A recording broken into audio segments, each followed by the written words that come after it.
Hi everyone, I'm Rhonda Weisberg with Channel 63, and I'd like to welcome you to another episode of Up Close and Personal. We are in the home today of Alan Small, and this is another in our series, a very important one in our series of the Holocaust. And a lot of people within Ballin know Alan on a very personal, social level, as I do, and they know something about his history. This is our opportunity to get to know Alan and what he has gone through, what he's come to, what his life is like now here in Ballin. What we'd really like to find out, what we'd like to focus on, is what your life was like from a very young child on, living in Poland, and all that happened to you and your family. All that you went through, which is the most remarkable story. So, Alan, bring us to your life as an early child in Poland. You had a normal life, you had parents, you had family, you have 3 sisters, and give us a little bit of a description as to what your daily life was like there. Okay, well, we'll start off. I was born in a village in eastern Poland called Nikolaevo. When I was about 3.5 years old, my parents moved east of that village to a town called Ivia. And the things that I remember really is since I was about 4 or 5 years old, and I had a very nice home. Parents, I had 3 sisters, my grandmother lived with us, my father was in business, and we had a happy childhood I had. We always spoke and brought up in a nice Jewish tradition. My father wasn't really too orthodox, but every Jew that lived in the small towns belonged to a temple. We had 3 temples in my hometown. My 2 older sisters graduated from public school. When the war broke out, I was in the 5th grade. I was going to Hebrew school. Now, I can only speak what happened to me and what happened in my hometown when the Russians came in. You couldn't have your own business, and it wasn't that easy, but it was bearable enough to live more or less not as nice as we lived before the war. And things have changed from being nice in a nice home, a nice family. It's like everything turned upside down. And that went on until 1941, when Germany attacked Russia. It was June 22nd, 1941. By the end of first week, the Germans started bombing our town, and they destroyed one of the main streets there, half of it. They used to take out all the men and make them clean the streets and do things that is actually, there's no sense in it. I'll give you an example. When the Russians left, they left about 10 kilometers east of us. They left one of the biggest tanks that they produced prior to the war. It's called the Stalin tank, and they made all the men pull the tank for 10 kilometers with rope and bring him into the town, and they were standing and taking pictures, and the people that lived in town were smiling, having a smile on their faces, just looking what the Jews are exposed to be. I mean, it's almost impossible to explain this, what happened from going overnight from more or less a normal life and get into that you're not like, they treat you like you're not a human being. When the Germans came in, they didn't know anybody in town, but people that lived, the non-Jewish, the Christians that lived, Polish people, they volunteered to become policemen in town and to work together with the Germans. And they, of course, they knew everybody because prior to the war, we all were friends. So when they volunteered, the Polish, especially young people, they instructed all the Jewish men from 16 to 60 to report at the marketplace. They picked out 224 men of the entire group, including my father. And the policemen, they went and pointed fingers who's who and in the crowd. And since my father was a businessman, they picked him out too. And prior to that day, the SS and also Lithuanian policemen came in, which I would say the Lithuanian police were at times worse than the German police. And they took my father and the entire rabbinical staff and the teachers, like I mentioned before. They took him a mile away, a little over a mile from my house, and they shot him.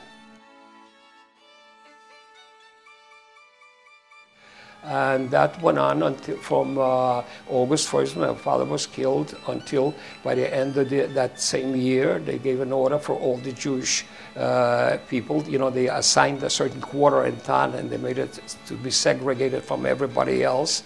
And like, instead of having one family house, they put in other families with us. In my house, we must have had about 10 people already by then living. And it went on until like this, till the end of 1941. In 1942, in May 8, 1942, we got up and we see the entire town is surrounded by Germans, like I said before, by the SS and by the Lithuanians. And mentioning Lithuanians, I want for people to know that the Germans, you know, of course they are responsible for everything, but without the help of all these people, they could never have accomplished, because they didn't know anybody who's who in town. And also the police, the Polish police. Then you turn around and you see that kids that went to school with you and people that you considered your friends, and nobody was there except seeing smiles on their faces and happy what they're doing to the Jewish people. So May 8th we got up, and the entire section, the Jewish section, was surrounded by the Germans, by the SS, and by the Lithuanians and the Polish police. And and we were not allowed to go, because we didn't have running water there. We didn't have any in the house. We had outhouses, and whoever wanted to go to the outhouse, they shot him right on the spot. And they kept us from May 8th until May 12th. And May 12th, they woke everybody up at 8 o'clock, about 5 o'clock in the morning. And they started screaming and yelling, "Alle Juden raus," mean all the Jews should get out and from the houses. And I see, and there was, you can hear screams and crying and shooting going on. And as my mother and my sisters and my grandmother, maternal grandmother, lived with us, she was 75 years old. And they started going out, and of course I expected to go with my mother and my sisters. And by the way, my sister, my oldest sister, she had a baby because her husband escaped as the Red Army retreated. He escaped with the Red Army, and she was pregnant, she couldn't go with him. So she gave birth, as a matter of fact, you know, during the German occupation. And with the baby, and they chased everybody out, and I wanted to go with my mother and my sisters. So, and I held on to my mother's sleeve, and I said, "Please let me go with you." My mother said to me, "No, you're not going to go." And we had an entrance to the attic, an entrance that you couldn't notice it unless you know where it was. And she made me hide in the attic, and her last words, and she insisted I go, and I kept on asking her, "I want to go with you, Mom." And she said, "No, you're going to hide, you're going to survive, and I'll always watch over you." And she says, "Just make sure that you survive, and you'll tell what happened here, and I might as well tell you." She said, "See if you can take revenge." There's a word in Yiddish, they say nekome. And she says, just so my entire life, you know, after that was terrible. And by the way, that day, that was the last time I saw my mother and two of my sisters and my grandmother. And that day they killed over 2,500 people, men, women, and children. They took them to the same place there where my father was shot. It's like I said before, about a mile probably away from our home. They made him undress, and whoever was lucky to be shot dead was really lucky that time, because people were wounded, and they piled them up one after the other. And from that morning, and I was still in the attic hiding and looking like being curious what's going on. We had two windows in front of that attic facing the main street in the market. And I started hearing only the machine guns going and shooting, and by 12 o'clock everything got quiet. There were no more shooting, and I was wondering what was going on, and all of a sudden I hear cries and screams in the house, and again I didn't know whether I should get out from the attic and come down to the house or stay there, and thoughts came through my mind. What am I going to do now? Who's going to help me? Who's going to hide me? And really, I was at that time, I was 1942, so I was 14 years old. And I said, what am I going to do? So then I decided to just I opened up the door to the attic and I jumped out, and I see people, so many people at that time in the house, you know, and everybody screaming and crying, and women was like pulling their hair, and they didn't even notice when I came out from the attic. You know, everybody was like in a different world. And I ran into the room, my parents used to sleep there, and I walk in and I see my sister, my oldest sister, that day was not killed with a baby for reasons that maybe some other time I'll tell you, because it's also will take too long. And my sister is sitting there and pulling her hair and screaming and crying, and the baby's crying in the crib. And I was standing in front of her. She didn't even know who I was. She didn't even realize, and I started shaking her. I said, it's me, it's me. And I said, what happened? She says, everybody's dead. You know, they killed 2,500 people, but with all the Jews that came from the small villages, they all congregated them in my town, so it'll be easier for the Germans, you know, not to go from village to village to find the Jews. So I think it remained about 1,000 or maybe over 1,000 people yet, and they worked for the Germans, you know, and we figure, you know, when your eyes are open, you always think maybe you'll survive. And then one day in December, I can't remember exact date, but it was towards the end of December, we got up, and the entire ghetto with the remaining Jews was surrounded. It was the coldest winter at that time, and I saw them with a black uniform. The police were wearing black uniform, the Nazis, the SS, and you couldn't get out of the house. And then all of a sudden it came an order from the head of the gendarmes, the Germans, that they're going to take everybody to a labor camp, what I mentioned to you before, in east, to a labor camp. But they also played tricks, because they said that, don't worry, you can take with you whatever you can carry. You know? And I said to and they allowed us to walk around in the ghetto and be ready, because they'll take us to the railroad station or by trucks or whatever it was. And I said to my sister, I said, I'm going to take a look what's going on there. So I walked out of the house, and I was wearing my father's sheepskin, which was 3 or 4 sizes too big, and my father's boots, you know, that he had. And I walked over to the gate, and they make an announcement that all the Jewish people that work in the tannery, we had a tannery in town, which the tannery was very important to them. They used to make leather, you know, out of skins, and they used to make saddles for the cavalry and other things. So they said everybody should report to the gate that works there. And there were maybe a dozen or less than a dozen of men, Jewish men, they reported to the gate. And as the gate opened up with me, without thinking what or when, and as the gate opened up, you know, right across the gate, maybe 100 or 150 feet, was also a Jewish home, but nobody was there, because that's where it ended, the ghetto started. And I ran out, and I started running toward the homes there. Nobody lived there in the snow, and they started shooting at me. And I remember being hit with a bullet in my right arm, but they didn't touch me, just went through the sheepskin thing. And I started running all day, and I was hiding, and then finally it came to the evening, and I didn't know what to do, where to go, so I decided to go to the village where I was born, because I know the people would. And by the way, my grandmother, when she lived there, she was an innkeeper.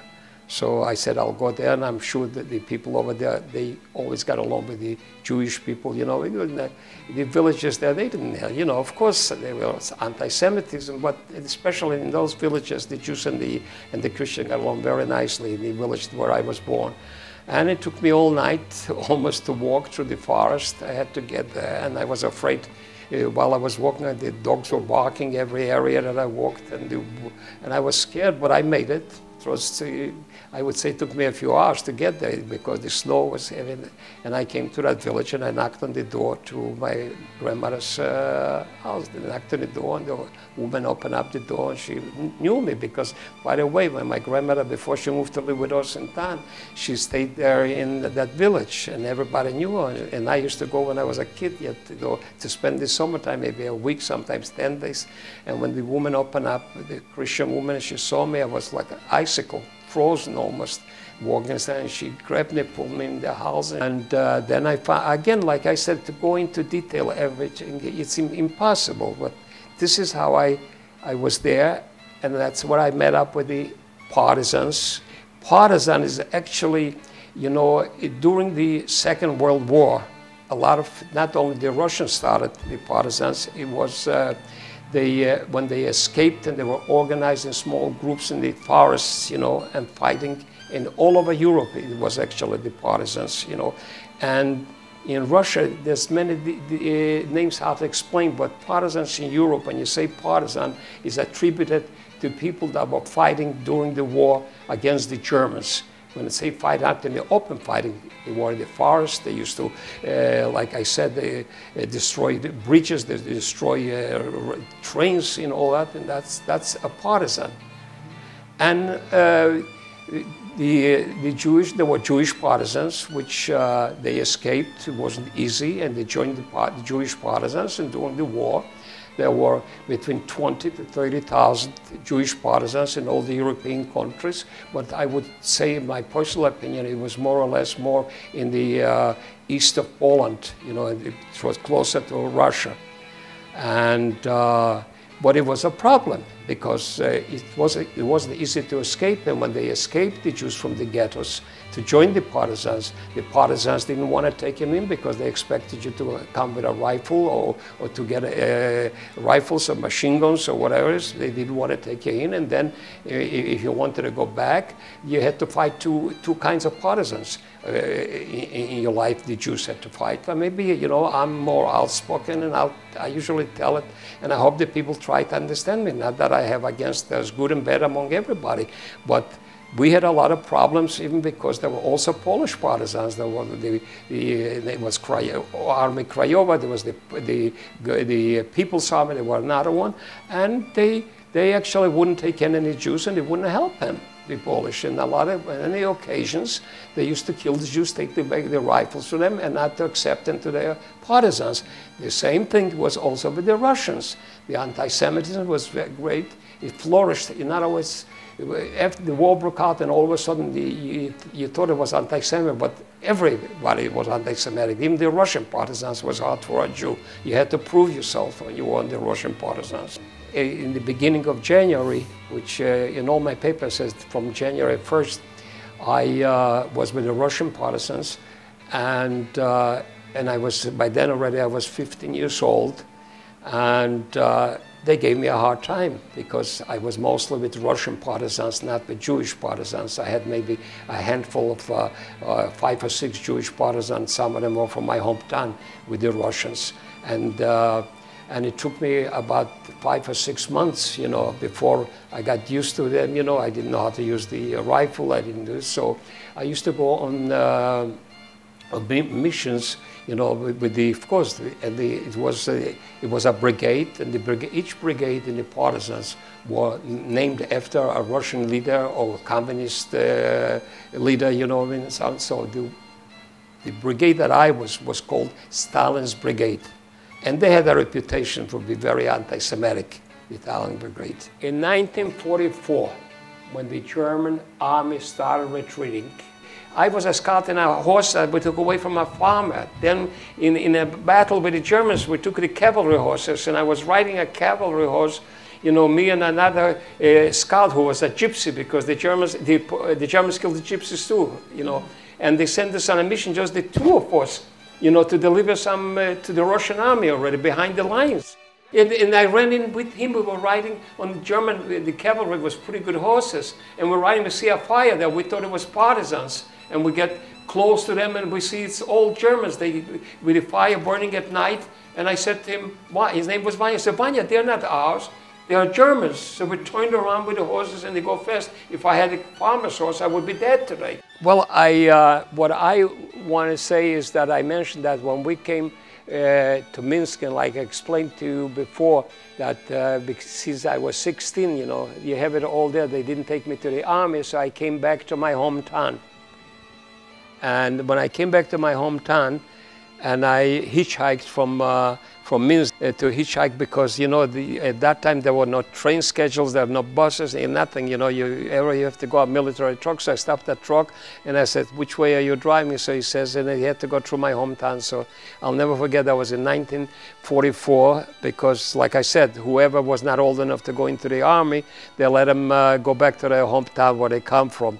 And I jumped off the truck, I got off, and I don't know who's in town, who survived. I don't know anybody over there. And I see a bunch of Polish people are standing there, the men, which they knew me, and they were shocked to see me jumping off the truck because they sure that I never survived, that I was killed. They didn't like to see me over there because I knew too much about them.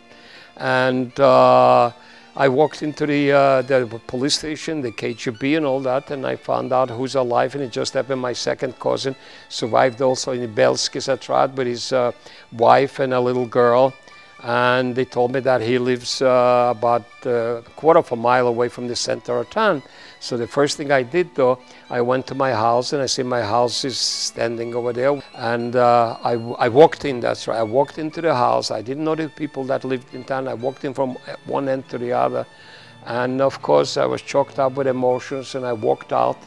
And I was there for over a year in that time. And I never walked in again to my house. I didn't want no part of the house. I didn't want to live with that. And I went to my cousin, and he was happy to see me. And the other people, the survivors, a lot of them survived. And thank God for, you know, for Belsky, they were there not all the entire time, but sometimes by nice Christians, very nice Christians that helped them out, you know. And then they joined Belsky's. And I was in town, and I had to go to work, you know, in town. What am I going to do? I was 16, and there were no men around because everybody was in the army. And at 16, and I have to say that I already went through, I was 16 going on 50, I should say, on 40. And I started working for the police, and believe it or not, at my age, you know, they made me there was a passport division in the police department, and also the NKVD. And the guy in charge of the passport division, he was a wounded veteran, not from my hometown, so he was in charge, and I became his assistant. And I started getting letters from people inquiring about who survived from the war, and I answered everybody, you know, and I even united families that one didn't know about the other one who survived. And I was there till from 1944 till 1945, and according to my age, by then, because when I joined the partisans, they asked me how old I was. Instead of saying 14, I said 15. So by then already I was 18 years old, so they took me into the Russian army. But most of the survivors left, and they went to Poland because they had a law that time that if you're a Polish citizen prior to the Second World War, you can move to Poland. And I refused to move to Poland because I didn't want to be exposed to the same things that I was exposed during the war. And so I went into the Russian army. I was in the Russian army from 1945 to 1946. While being in the Russian army, I was lucky also because at that time they started, you know, to take in all this, the farmers, all the people that probably didn't have any education, and they asked for my how much, what kind of education do I have? So I told them that I finished public school, which I never did finish public school, and from the entire battalion, I don't think anybody finished public school, and they made me chief clerk of the battalion. And while being chief clerk of the battalion, my battalion moved to, they sent us out to the Polish border because that was in a city called Bobroisk in Russia, where I was supposed to take my basic training, but never took basic training there. And they brought us to Brest-Litovsk. And that's where, actually there I became the chief clerk of the battalion. From the Russian army, I was transferred to the Polish army. I never reported to them. The medals here, the partisan medal, everybody being to prove that you're a partisan, everybody at a certain length. You wouldn't get a medal like this if you're 3 months, you know. So they gave each one of us a medal, and they give you a paper to acknowledge why you got a medal and how long you served in the partisans. When I was transferred from the Russian army to the Polish army, the train stopped over the border there, and instead of me reporting to the Polish army, the two Jewish guys from the Jewish organization, there was no Israel, then they passed by the train, and they were looking for guys like me to send them to Palestine to fight the British, because we had experience. And I left my wooden suitcase and I followed them, and we were away about 100, 200 feet from the train. They told me who they represent. And we were on the ground in Poland for a number of weeks there. And then I said, where's their shoemaker? They took me to a shoemaker, and I had the shoemaker take over one hill and put on the two medals from the army and the partisan. The other, he took off and it put those two papers that come with it. And then it's a long way to tell you. They smuggled me with another group of people. They smuggled me to Germany, and the train stopped on the Russian side. And before they let the trains go through there, because they smuggled us as German refugees, real Germans. And then the military police from the Russian military police, they looked in each car to see if there are any deserters like me. And they picked me out. He looked at me, and I didn't look to him like German. And he says to me to come down from the train. So, and I laughed at him, and my stomach is in knots, and I laughed at him, and he says in Russian to the guy, "Schon смеется at me." What's he laughing? And I says to him, "Ich verstehe überhaupt nicht." I said, answer him in German. I don't understand what he's talking about. So they made me come down the train. They interrogate me, and everybody was watching that. And while he's speaking to me, and I keep yelling to him in German, I asked him in German. So the sergeant said to the lieutenant, when the NKVD or KGB, he said, "Can't you see he's not, or he's one a German bastard, let him go." I wound up in the American zone in Germany. And then a displaced person camp called Nye Freimann outside of Munich.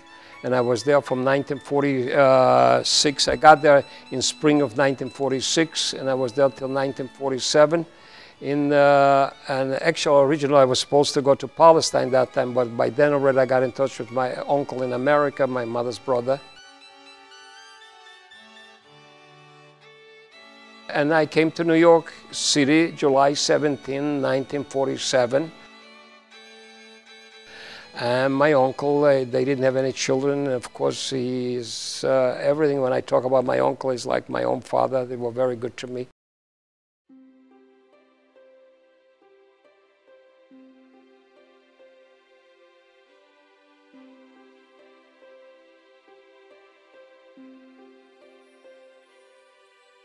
In 1947 I came in. I was a cutter. Then I became, in Incline, I became a cutting room manager. And I was the youngest one in the garment industry at that time to be a cutting room manager. And while a cutting room manager, I started climbing the ladder very fast in there.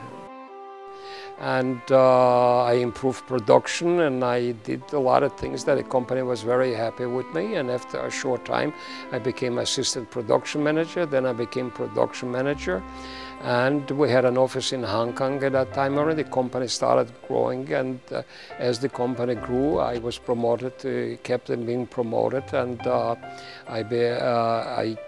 was in charge of the Hong Kong office. Then we dealt with Turkey. I was in Turkey, and also with Seoul, South Korea. And one day the management called me in, and they had a reorganization in the company, and they felt that I can improve the company if I take over because by then we had already Incline 2, and Dana Karen went on her own. And they asked me to be president of Incline, which I really didn't want it because my strength lied in production, and I had never been in sales. But they insisted that I should take over the company, and I became president. I was president for about a year and a half because I like to be in production and travel and do things. So they created a new position. They made me senior vice president for not just for Incline, for all the divisions, and I became senior vice president for worldwide sourcing and production. And under my supervision, I also had the office in Hong Kong and in Turkey, and that's how until I, probably not exactly till I retired, because the company was sold and Klein. And as everybody knows, companies started going down, it's not the same. So I went for a very short time. I was asked to be a consultant at another big company in the garment industry. I was there for a short time, and I retired, and I came to the, because prior to my retirement, I used to rent a place in Florida for the winter and then go back and forth. But I retired and I moved into Bali Island, and I only, the biggest regret, you know, I have is when I get up in the morning and I look in the window and what a beautiful place I live and the people, and only one wish, and that makes me very sad. I wish my parents were here to see it. But then again, life must go on. And when I look back on my life, my biggest accomplishment, my children, 4 generations, my children, my grandchildren, and my great-grandchildren.